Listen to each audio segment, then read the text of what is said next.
Bonjour à tous. On se retrouve aujourd'hui pour une nouvelle lecture. J'espère que vous l'apprécierez, vu que c'est une histoire très triste, même si elle se passe la nuit du Nouvel An.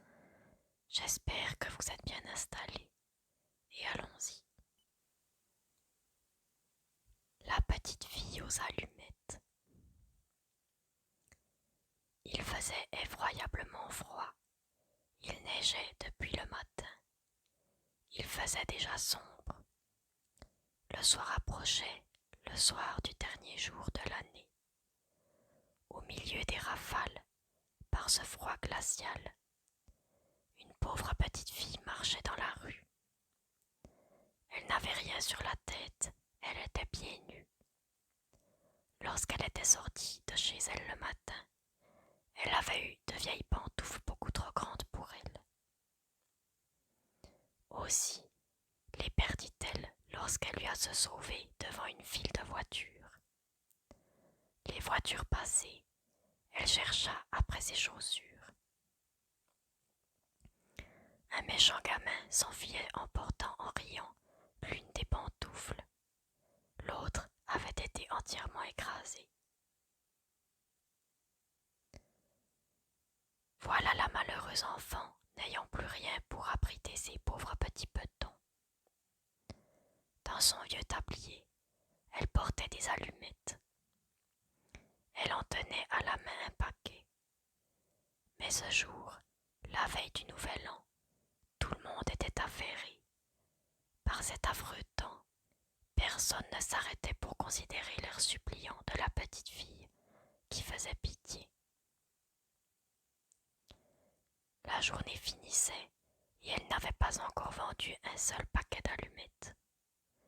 Tremblante de froid et de faim, elle se traînait de rue en rue.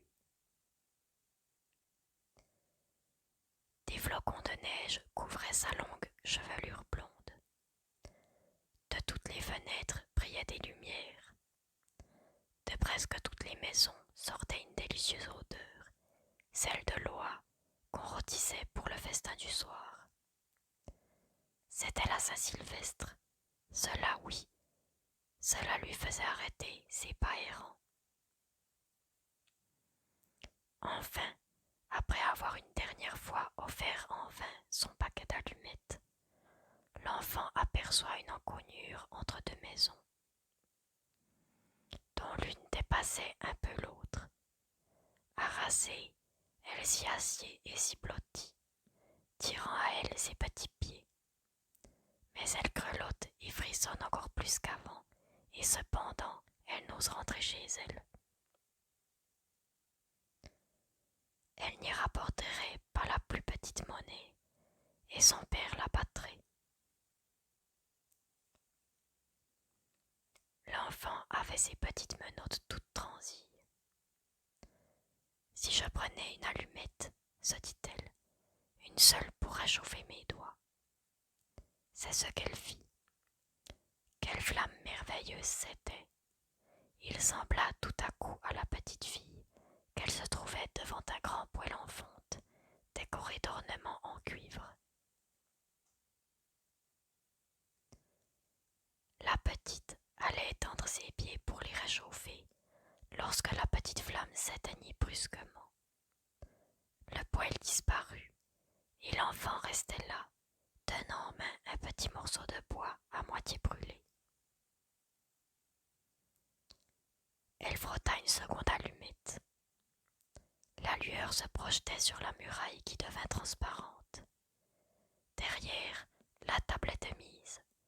Elle était couverte d'une belle nappe blanche sur laquelle brillait une superbe vaisselle de porcelaine. Au milieu s'étalait une magnifique oie rôtie, entourée de compote de pommes.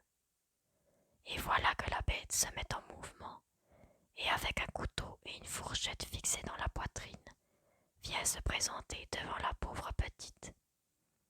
Et puis plus rien, la flamme s'éteint.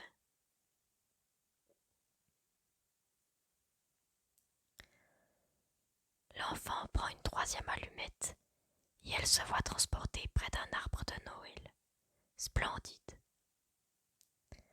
Sur ces branches vertes brillaient 1000 bougies de couleur. De tous côtés pendait une foule de merveilles. La petite étendit la main pour saisir la moins belle. L'allumette s'éteint.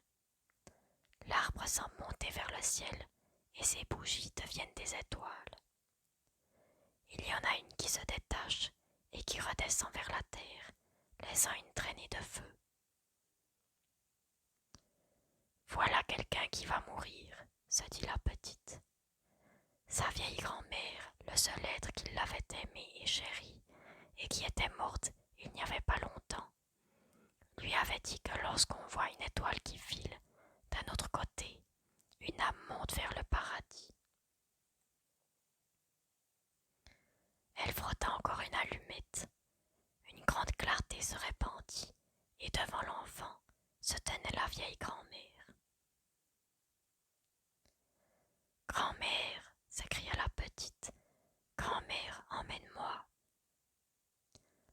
Oh, tu vas me quitter quand l'allumette sera éteinte. Tu t'évanouiras comme le poêle est si chaud, le superbe rôti d'oie, le splendide arbre de Noël. Reste, je t'en prie, ou emporte-moi. Et l'enfant alluma une nouvelle allumette, et puis une autre, et enfin tout le paquet, pour voir la bonne grand-mère le plus longtemps possible.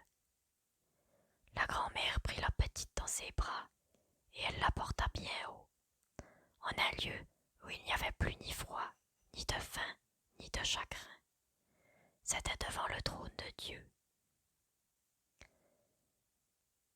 Le lendemain matin, cependant, les passants trouvèrent dans l'encoignure le corps de la petite.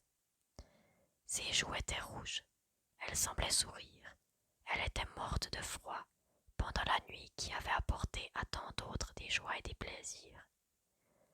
Elle tenait dans sa petite main, toute raidie, les restes brûlés d'un paquet d'allumettes.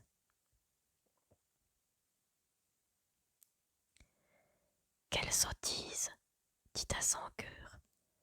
Comment a-t-elle pu croire que cela la réchaufferait? D'autres versèrent des larmes sur l'enfant.